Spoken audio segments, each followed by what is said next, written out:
In the 17th century, the island located in the mouth of the Hudson River was not yet a consolidated city.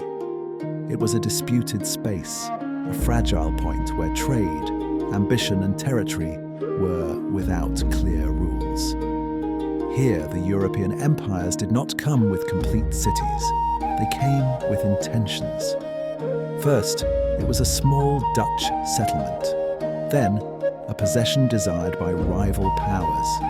And at the end of the century, a restless port, growing rapidly on the edge of an unknown continent. This is the history of New York in the 17th century. In 1609, the expedition of Henry Hudson sailed through a wide river of tides that penetrated deeply into the continent. Its waters rose and fell with the ocean, connecting the interior with the Atlantic. When the crew disembarked, they did not find an empty land. They stepped on a living coast, crossed by trade routes used for generations by the Lenape peoples. It was a silent meeting, without great gestures or immediate constructions. But that moment marked the beginning of a transformation that would have no turning back. In 1626, Dutch representatives assured the control of Manhattan through an exchange of commercial goods. A practical agreement from European logic, but profoundly different in meaning for both cultures. For the Dutch, the agreement represented property. For the indigenous peoples, probably a pact of use, shared or alliance. That difference was never resolved, and the colony rose on it. Raising New Amsterdam was not an orderly or fast process.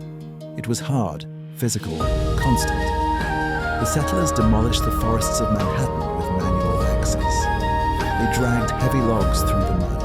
They transformed wood into homes, warehouses, and defensive palisades. The air was full of smoke, sweat, and effort. Each structure was a small victory against the environment. It was not built thinking about comfort. It was built to survive. That same year, Fort Amsterdam was built at the southern end of the island. A simple fortification of wood and land, but strategically located. From its ramparts, the port, tides and warehouses of the Dutch West Indies Company were watched. The fort not only protected the colony, but declared the intention of permanence. During the decade of 1640, years of violence gave way to negotiations, improvised advice, exchanges of promises, and uncomfortable concessions. The treaties that arose were not based on trust, but on the exhaustion of all parties. Even so, they allowed the colony to rebuild, grow, and consolidate its presence for a while. In the middle of the 17th century, enslaved African people began to arrive in greater numbers.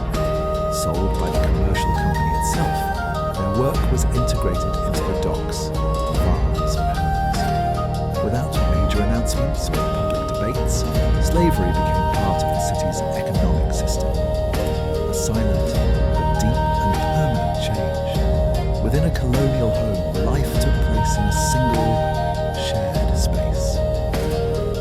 A brick house heated the room. The light entered weekly through small leaden windows. The mornings began early. Children helped with basic tasks. Adults ground grain, repaired nets, cut firewood, and kept food for the winter. The air mixed with wood smoke, dry grass, and the humidity of the river. The nights were quiet. Low candles, prayers, tools ready for the next day. It was an austere, disciplined, and community life. In 1664, English ships appeared in front of the port. Their cannons aimed at the stronghold that still waved Dutch flags. The colony was divided, and resisting seemed useless. Without a single battle, control changed hands. New Amsterdam became New York. The Treaty of Breda confirmed English dominance in 1667, but the story had not yet ended. In 1673, Dutch forces briefly regained the city, renaming it New Orange. It was a last echo of the past. The following year, the colony returned to English control. By 1680, New York population exceeded 4,000 inhabitants. The houses retained Dutch features: brick facades, steep roofs, thick beams. But new English influences began to appear. Different windows, larger chimneys. The city, like its people, was a mixture in transition. A wooden wall marked the northern limit of the settlement. Where Wall Street extends today, there used to be defences.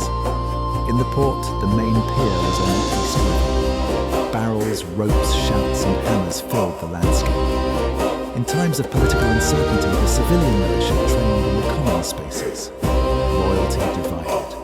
Questioned authority. By the end of the 17th century, New York was in the news. Changes of kings in England. Orders that took months to arrive.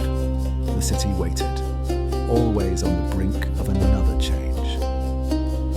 New York was not born stable, it was born of exchange, imposition and constant adaptation. And under its current streets, that early city still remains, formed in the 17th century. Leave me in the comments what place or historical moment you would like to see